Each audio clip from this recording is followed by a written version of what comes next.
Senator from Rhode Island. Thank you, Mr. President. I rise today to urge my colleagues to support the swift passage of the Inflation Reduction Act. In the wake of COVID, global supply chains have been strained, there's been shipping disruptions, and Putin's illegal invasion of Ukraine has added to this.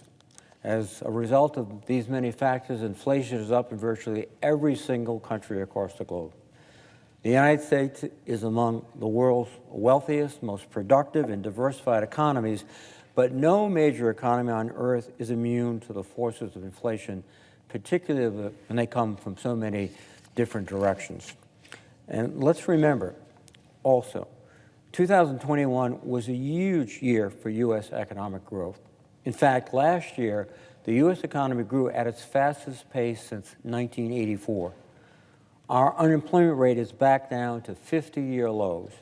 Wages have risen for many, and there is a job literally for any American that wants to work and is looking for it. Nobody thought that type of growth was sustainable, especially with the global economic headwinds we're facing and we will continue to face. The fact is that Americans are forced to pay inflated gas prices at the pump because of the immoral and illegal invasion of Ukraine by Vladimir Putin, because of the cartel, OPEC, that controls prices, as well as our failure so far to invest in new sources of clean energy. And this has made our economy fragile.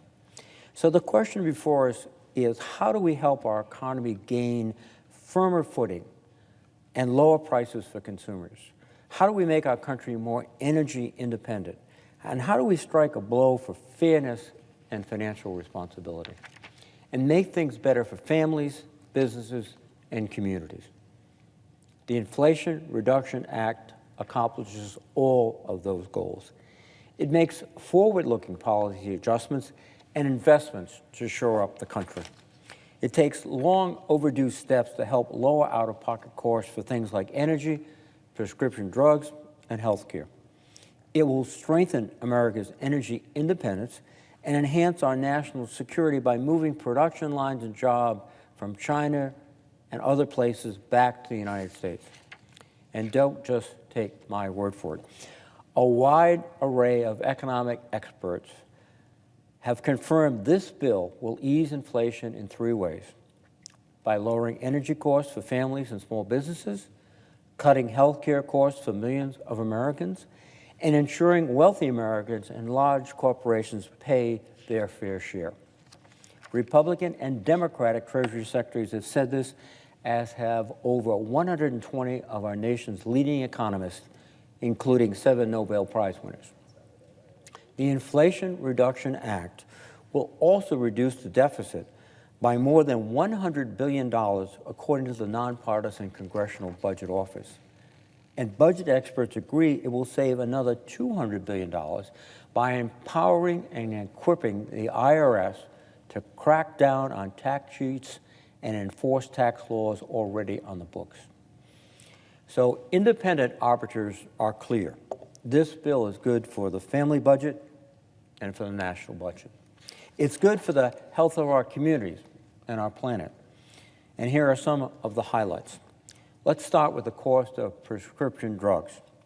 According to Families USA, nearly 3 in 10 American adults, that's about 80 million people, have not taken required medicine due to its high cost.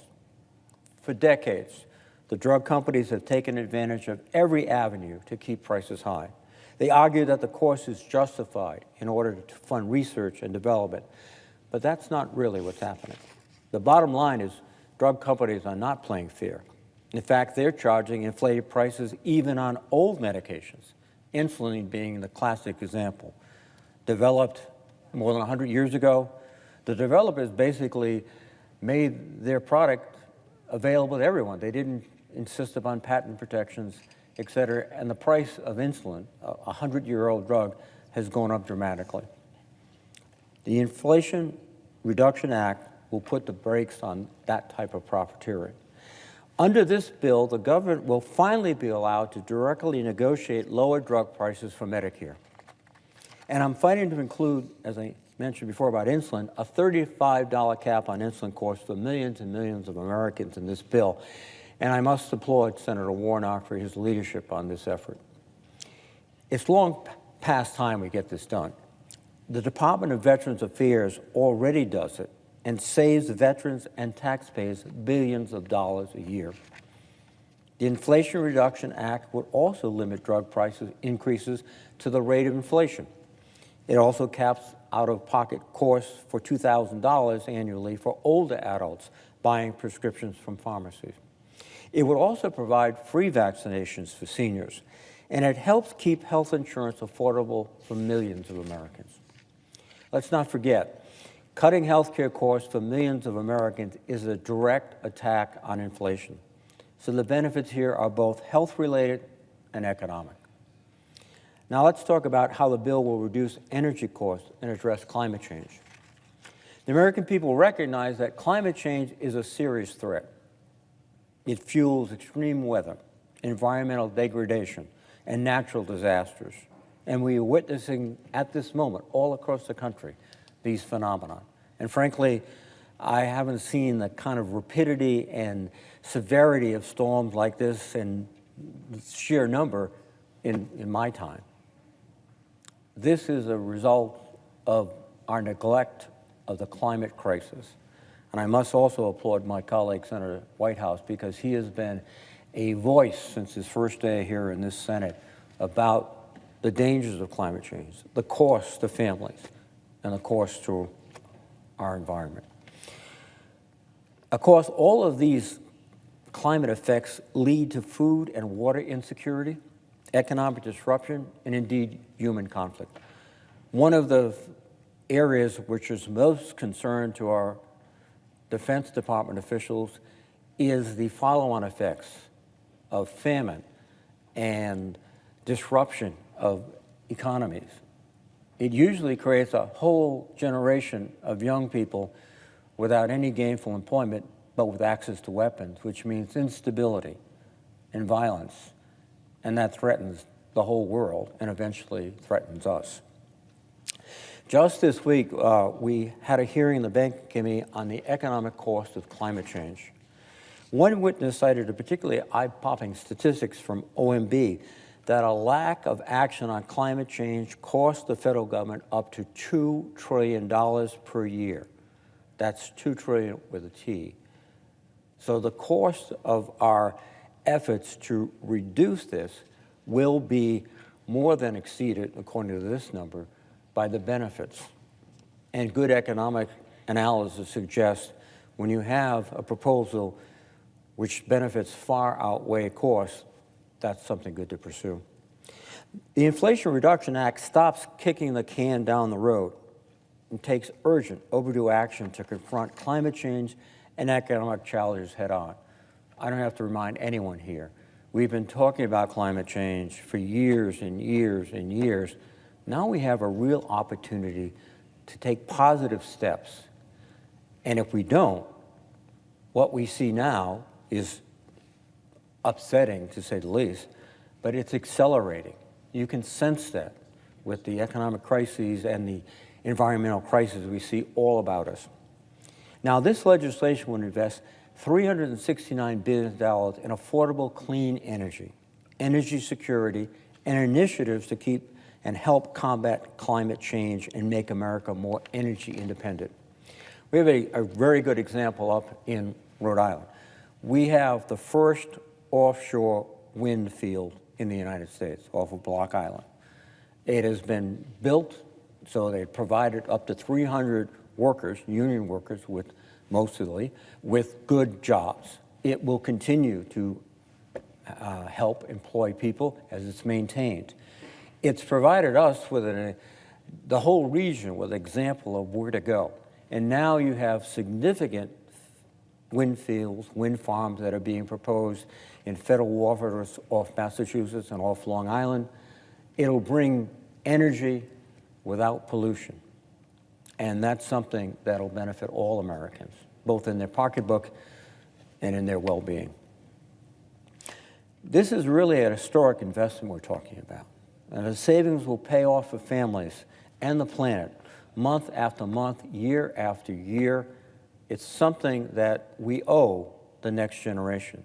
Because right now, we're prepared to hand off to the sons and daughters and grandsons and granddaughters a world that is environmentally challenged, to say the least.